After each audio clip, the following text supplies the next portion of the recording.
Okay, where do I even start with this video? This is a tough one, guys. I've talked about many things openly with a lot of people, and this is something that I've not really gotten too open about, but I have started to share a little bit more of it on Instagram and TikTok. If you don't follow me there, go and check me out. But the struggle with lust is a very real battle, and it's something that I have struggled with my entire life, basically, since I was just in middle school. That's when this whole thing really became a struggle. It's not easy, and there's a lot of shame that comes with it. There's a lot of guilt that comes with it. You don't want anybody to know about it. You hide it away. You throw it underneath the bed. You don't say a word to anybody. And the thing is in society today, we need to get more open about these kinds of things. They are real struggles that so many people are dealing with, and they feel so much guilt and shame around it. But I want to make this video to tell you guys that you're not alone. I deal with this too. I've dealt with this. I still deal with it today. And it's a very hard battle, but you have to fight against it. You have to be able to push through it. Because here's the thing. What I have learned with lust is that it absolutely destroys your dopamine receptors. I have no desire to chase after anything in my own life, in regard to my business or my fitness journey. I don't care about any of those things if I fall into sexual sin. If I go and watch porn on Reddit or go on Google and I go into the incognito tab, like if I go in there and I start searching up things that I'm not supposed to, and I spend my time watching this stuff, I feel satisfaction for the day. I feel satisfaction for the day after. I don't feel like doing anything, as a matter of fact. I just am satisfied by that one thing. And I may watch it one time, but that one time can turn into a whole week long of me chasing after that same dopamine high that I just had from that first day starting. And guys, this is so hard because so many people out there, they have desires and aspirations to go certain places in their own life. You may want to start a business. You may be in college. You may be in school pushing for a degree. You may be wanting to get a girlfriend, as a matter of fact. And I'll tell you, if you can't control your sexual sin, that relationship that you may get in will probably not last. You'll look at them completely different. You will objectify them. You won't look at them the same way that you normally should if you were not watching this stuff on Reddit or Google. So get off the apps, push yourself, and completely eliminate it. It'll change your entire life. The way that I was able to flee away from my sin of sexual sin was by being saved by God. I had a night where I spent with a girl. We were watching the Jake Paul and Mike Tyson fight, and it escalated into something further. We ended up having sex, and from then on, just a day later, I was becoming a Christian at this time. I wasn't born again.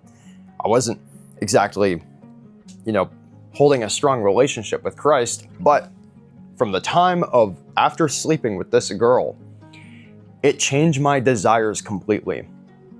The next day later, and this went on for several weeks, I couldn't even look at a woman the same way that I looked at this girl, with so much sexual desire in my heart.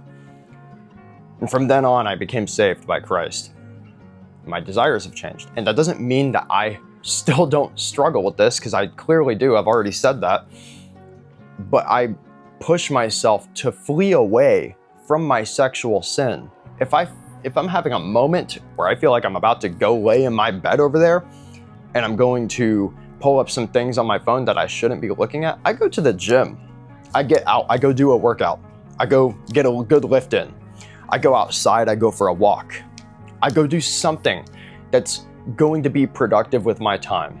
And that's what you need to put into your brain is watching this stuff on your phone going to be productive with your time? Is this really worth your time? Is this doing anything positive for you? Like, do you think that watching this stuff is really going to push you closer to your goals that you have set for yourself? Is this going to get you closer to, quitting your job and running your business full time? Is this going to get you closer to God? Is this going to get you closer to being in a relationship with a girl? Clearly, many of you who are watching this probably have experienced the same thing of where you just do not feel confident at all to talk to women because of how much corn you have watched on your phone. Seriously, in high school, I couldn't even approach women. I couldn't even talk to them. I didn't even take that good of care of myself in high school.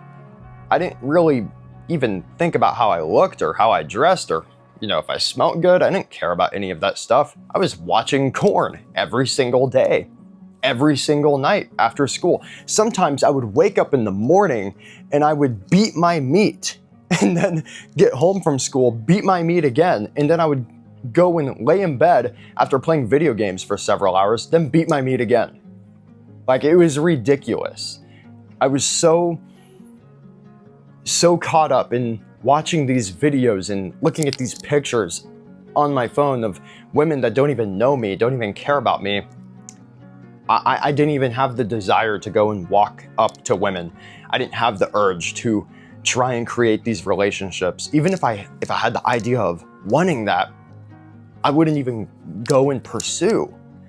I could look at a girl back then and literally see someone who was super pretty, and I would go home and I would find a girl online that looked exactly like them and just sit there for literally 5 minutes, if I could even make it that long, and watch this entire video of some chick that I don't even know, that doesn't even know me, a girl that I've never even approached, and a girl that I never will approach. We don't get any kind of relational connection with people online whenever you're just watching videos of them naked, doing heinous acts on your phone. You need to flee away from your sin of sexual sin. It's a hard one, but you gotta get through it. It'll change your life. Seriously, open up your Bible, read your Bible, connect with God, spend time with Him. Go to the gym, do a workout. Do something that's actually going to be beneficial for your life, because you're wasting your time. You're not getting anywhere. So really think before you do that heinous act in your bed or wherever, is this productive with your time? What other things could you be doing? Go to the gym, do a workout, read the Bible. That's all I really have to say. So how long is this video? We got 8 minutes of talking in here, and I feel like I've summed up a pretty good amount of things in here for you guys. Maybe this will motivate you, push you forward to take better care of your sexual sin, and maybe you won't fall back in. Maybe you will. But if you'll fall back, I want you to understand that we're all sinners. We all make mistakes. But that doesn't mean that we still can't connect with Christ. We have to connect with Christ. And as we connect and build a stronger relationship, it changes your desires. It changes your desires. Get a cross necklace like me. Seriously, a good piece of advice that I can give. This is just a little bit of extra here that I can give. Wear a cross necklace around your neck. I wear this, and if I'm laying down and I'm like this, I see my cross necklace and I'm like, no, absolutely not. That's a really good piece of advice. Seriously, if you're a believer in God and you're about to do this one thing that you shouldn't be doing, look at your cross necklace and don't fall in. Don't fall in. Stay strong. Keep growing with God. Keep growing into the man that you were supposed to be, or the woman, if a woman is watching this, praying for you too. And that's all I really have here. Wish you guys luck.